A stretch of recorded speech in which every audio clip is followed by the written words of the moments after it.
أعوذ بالله من الشيطان الرجيم. بسم الله الرحمن الرحيم، والصلاة والسلام على رسوله الكريم نبينا محمد وعلى آله وصحبه أجمعين.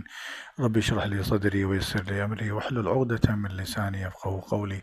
سب سے پہلے تو مجھے یہ بتائیں کہ کون کون آج عید میلاد النبوی صلی اللہ علیہ وسلم بنانا چاہ رہا ہے یا بنا رہا ہے، اور وہ بتائیں جو نہیں بنانا چاہ رہا ہے۔ ہو گئے؟ ہاتھ کھڑے کر لیے آپ لوگوں نے؟ ہاں ٹھیک ہے، چلے آئیں ابھی ہم ڈسکس کرتے ہیں کہ جو نہیں بنانا چاہ رہے وہ کیوں نہیں بنانا چاہ رہے، اور جو بنانا چاہ رہے ہیں وہ کیوں بنانا چاہ رہے ہیں۔ عید میلاد النبوی ہمیشہ ہی ایک اس دن کو منانے کی کنفلکشن رہی ہے بہت سارے لوگوں میں۔ آج وہ انشاءاللہ آپ لوگوں کو بالکل کلیئر ہو جائے گی۔ دیکھیں، ویسے اگر دیکھا جائے کہ حضور صلی اللہ علیہ وسلم نے اگر عید میلاد النبوی بنانا جائز ہوتا، صحیح ہوتا، تو پھر وہ لازمی پرانے انبیاء کی بھی عید میلاد النبوی بناتے، اور حضرت موسیٰ علیہ السلام کی عید میلاد النبوی بناتے، حضرت ابراہیم کی بناتے، پرانے انبیاء کی بھی بناتے، سب کی بناتے۔ ایک چیز ہوگی۔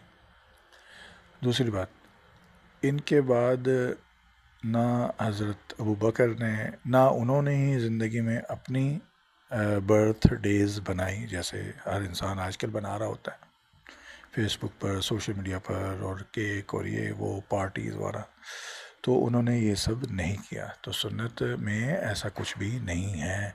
برتھ ڈیز مینز میلاد والا دن، اور برتھ ڈیز عید میلاد النبوی کہ حضور صلی اللہ علیہ وسلم کی پیدائش کا دن منانا۔ اب در حقیقت یہ ہے کہ جب انہوں نے بھی ایسا کوئی کام نہیں کیا، نہ ہی خلفاء راشدین حضرت ابوبکر، حضرت عمر، حضرت عثمان، حضرت علی نے کوئی ایسا کام کیا، اور نہ ہی صحابہ میں سے کسی نے ان کی یہ برتھ ڈے بنائی۔ ایک چیز ہوگی کلیئر، تو سنت میں ثابت نہیں ہے۔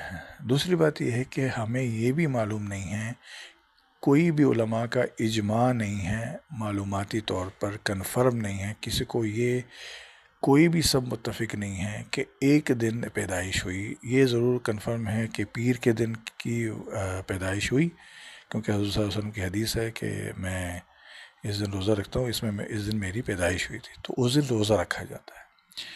اور روزہ جب رکھا جاتا ہے تو اس میں کوئی کھانا پینا نہیں ہوتا، کوئی چیز نہیں ہوتی، تو اس کا مطلب خوشی کا دن تو جیسے لوگ بناتے ہیں کھانے پینے میں، بانٹنے میں، کرنے میں، تو وہ تو ہے ہی نہیں، سمپل سی بات ہے۔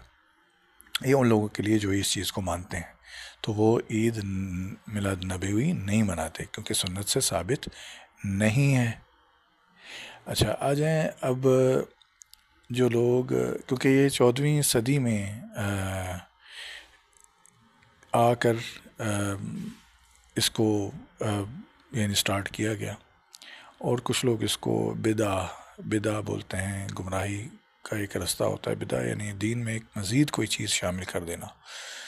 تو اب بدعہ کچھ لوگ بولتے ہیں یہ گمراہی کے نام پر بدعت، یعنی کہ ایک اضافت، اور اضافہ حسنہ اور اضافہ سیئہ۔ اضافہ حسنہ کوئی اچھی چیز دین میں شامل ہونا، مثال کے طور پر اس زمانے میں مائک نہیں ہوتا تھا، تو آج مائک میں نماز پڑھائی جاتی ہے، ایک چیز ہوگی۔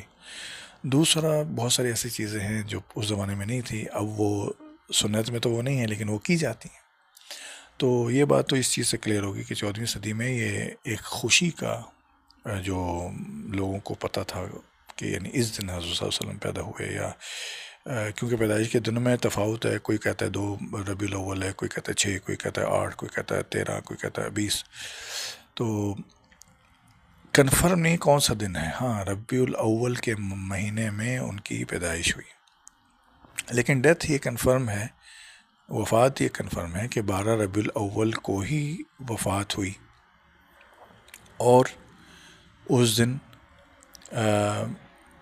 لوگوں نے بہت سوگ منایا، صحابہ کرام، خلفاء راشدین سب اداس پریشان تھے۔ تو یہ بات تو کنفرم ہے کہ کس دن ان کی ڈیتھ ہوئی صلی اللہ علیہ وسلم کی۔ اب آ جائیں جو لوگ یعنی بناتے ہیں، اب مجھے سمجھ سے باہر ہے کہ جب وہ انہیں اس دن کا پتہ ہی نہیں ہے کہ کون سا دن ہے، تو وہ ان کو یہ تو پتہ ہے کہ اس دن ڈیتھ بھی ہوئی ہے. آپ کسی کے پاس چلے جائیں، کسی کا بیٹا کسی کی بیٹی کی ڈیتھ ہو جائے، اور آپ وہاں جا کر کھانے وانے بانٹنا شروع کر دیں اور ہنسنا مسکرانا شروع کر دیں، مبارک، اور یہ بولے یار اسی دن تمہارا بیٹا پیدا ہوا تھا یار، سبحان اللہ، انجوائے کرو، اس پر کیسے بیتے گی ایک عام باپ پر؟ دوسری بات یہ کہ جو عیدیں ہیں وہ صرف دو ہیں، وہ اللہ تعالیٰ نے کہہ دی ہیں، عید الفطر، عید الاضحیٰ. اس کے علاوہ یا تو 10 محرم ہے اور اس کے ساتھ روزہ رکھنا ہے 9 کا یا 8 کا، یہ سیزن کا یعنی کوئی اچھا دن مثلا، اس میں بھی روزے کے لیے کہا گیا ہے، اور 9 عرفات کا روزہ جو ہے، یا 10 ذوالحجہ کی جو عید ہے اس کا، یعنی کہ وہ جو خوشی ہے وہی ہے. اس کے بعد جب سنت نے یہ ساری چیزیں واضح کر دی ہیں، اس کے باوجود بھی عید میلاد النبوی بنانا جائز ہے، میں بولتا ہوں آ جائے میدان میں. لیکن منانا کیسے جائز ہے یہ جاننا ضروری ہے. یہ جو ڈھول ڈھمکے اور باہر اور یہ جو ماڈلز اور یہ ڈانس گانے وانے یہ وہ سب کچھ پتہ نہیں کیا کیا، یہ تو بالکل لا علمی کی انتہا ہے انسان کی، کہ اس طریقے سے اگر وہ عید میلاد النبی بناتا ہے. دوسری بات، اگر آپ کے پاس کوئی استاد آتا ہے پہلے دن، اور پہلے دن آ کے وہ کہتا ہے کہ یار عید المیلاد النبوی بنانی ہے، آج بنانی ہے، میں اسے یہ کہتا ہوں کہ بھئی اگر تو آپ سارا سال سنت پر عمل کرتے رہے، درود شریف پڑھتے رہے، ان کی سیرت پر چلتے رہے، عمل ویسے کرتے رہے، تو یار آج بھی ویسے کریں، اور اس میں زیادہ درود شریف زیادہ بڑھا دیں، اور کھانا پینا جو ہے نا وہ بانٹنا، کوئی بات نہیں، کھانا بھی بانٹ دیں.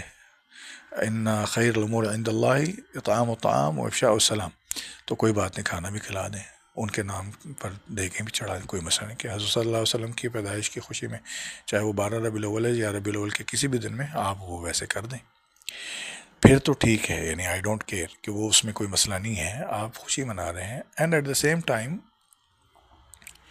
اگر آپ سارا سال ایون کہ آپ منہ پر سنت کی بات ہو رہی ہے نا، تو منہ پر داڑھی تک نہیں رکھ سکتے، تو مجھے ایک چیز بتائیں، آج جب کوئی ملٹی ملینئر ہیرو جو ہے، چاہے وہ کسی کا بھی نام لے لیں، اس کے بہت سارے کروڑوں فین ہوتے ہیں، وہ ویسے دکھنا چاہتے ہیں، ویسے کرنا چاہتے ہیں، ان کو وہ اچھی چیز لگتی ہے، تو ہمارا تو سب سے بڑا ہیرو جو ہے، ہمارے سب سے بڑے ہیرو تو حضور صلی اللہ علیہ وسلم ہے. ٹھیک ہے، اب حضور صلی اللہ علیہ وسلم اگر ہمارے ہیرو ہیں تو کیا ہم ویسے دکھ رہے ہیں؟ مجھے بتائیں، یہ سب چھوڑ دیں، آپ جناب 100-200 بندوں کو درود شریف پڑھنے کے لیے بلا لیے، کوئی مسئلہ نہیں، گڈ ہے، لیکن آپ نے چہرے پر داڑھی تک نہیں رکھی، آپ نے سنت پر عمل نہیں کیا سارا سال، پھر آپ کا عید میلاد النبی بنانے کا کوئی جواز نہیں. باقی آپ سمجھدار ہیں، آپ میری بات سمجھ گئے ہوں گے. ایک اور طریقے سے بتاتا ہوں. ایک استاد جو ہے وہ آ کر آپ کو ایک درس دے کر جاتا ہے اور کہتا ہے کہ میں جناب آپ سے کل آؤں گا اور میں آپ سے درس سنوں گا. آپ دوسرے دن اس استاد کے آنے کے لیے پورے محلے میں لائٹیں اور خوبصورتیاں بنا دیتے ہو، اور ویلکم کے قالین بچھا لیتے ہو، اور آ کر بولتے ہیں جی میرے استاد صاحب آئے ہیں، آپ بڑے باعزت بزرگ ہیں، آپ کے لیے میں نے چلا کیا، اور زبردست ماشاءاللہ، بہت زبردست. آ کر آپ سے انہوں نے وہ درس پوچھا جو آپ کو بولا تھا، نہیں اصل میں استاد جی میں تو اس میں بزی تھا سارا دن. تو اصل کام کرنا ضروری ہے. میرے خیال سے اس سے زیادہ ڈیٹیل میں کوئی آپ کو بتائے گا نہیں. اگر آپ کو بات سمجھ میں آئی ہے، عید میلاد النبوی بنانا کوئی حرج نہیں ہے، اور نہ منانا زیادہ افضل ہے. منانا بدعت حسنہ ہے، لیکن اس صورت میں کہ جب واقعی آپ محب نبوی ہیں، محب نبی ہیں، اور محب نبی ہونے کے لیے حضور صلی اللہ علیہ وسلم کی سنت پر چلنا اور کم سے کم چہرے پر داڑھی ہونا، یہ آپ کی ان سے محبت ظاہر کرتی، کیونکہ داڑھی وہی رکھتا ہے جس کو دنیا میں اپنی عزت والی بات کی پرواہ نہیں ہوتی کہ میں کلین شیو ہوں اور میں خوبصورت لگوں اور میں یہ کروں میں وہ کروں. تو اگر آپ داڑھی رکھ سکتے ہو، آپ رکھ رہے ہو، اپنے نبی صلی اللہ علیہ وسلم کی طرح دکھنا چاہتے ہو، آپ سارا سال بھی ان کی پیروی کرتے ہو، تو دین آپ 12 ربیع الاول، کیا 12 ربیع الاول کے علاوہ سارا سال بھی ربیع الاول بنائیں، کوئی حرج نہیں. وآخر دعوانا ان الحمد للہ رب العالمین.